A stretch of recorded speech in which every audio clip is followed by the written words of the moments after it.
Why do you think men are judged less harshly for taking steroids compared to a woman taking steroids? Probably because the misconception that testosterone is the male hormone whenever men and women both have testosterone and estrogen. And so you can say it's a misconception all you like, but when you take a lot of testosterone, it turns you more into a man. When a man takes more testosterone, become more of a man. More manly, if you will. When a female takes more testosterone, the female becomes more male. More male-like, more manly. That's the truth, and that's how it needs to be stated. And yes, women have testosterone in very low amounts, about 1/12 of that of a male. But if you give a woman the same dose of HRT as I'm on, that woman is slowly going to turn into, well, me. You get it now? Bet you there's some guys walking around with higher estrogen levels than a lot of the women there. But then why are we saying when women have high androgens, they're more manly? Because they are. Women who are on more androgens are more manly because they are.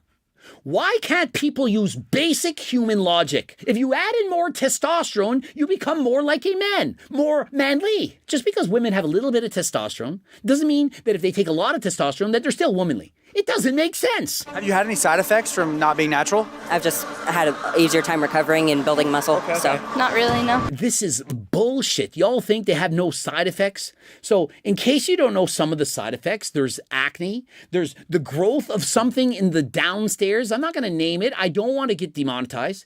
You get a deeper voice.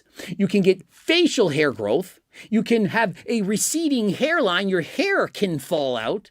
And that's just what you see on the outside. When you get your blood work done, you'll notice, oh wow, now my cholesterol's all turked up. My HDL, the good cholesterol, I have less of it. And I have more of the LDL, the bad cholesterol. And why are my liver enzymes out of whack? What damage am I doing to my liver, to my kidneys, to my organs, my heart? And so when you say, I haven't experienced any side effects, you're lying. We've got male coaches working with females that aren't asking questions or females that aren't disclosing embarrassing information because they're too fearful of doing so. And so I know these coaches, male and female, and I know these athletes. They're not telling their coaches all their bullshit. Do you know who they're telling? They're telling me. I coach people in secret. They tell me what's going on, the growth of their downstairs. Their voices are getting deeper. They don't want to tell their coaches. I don't want to piss them off. And what do you think the coaches care about?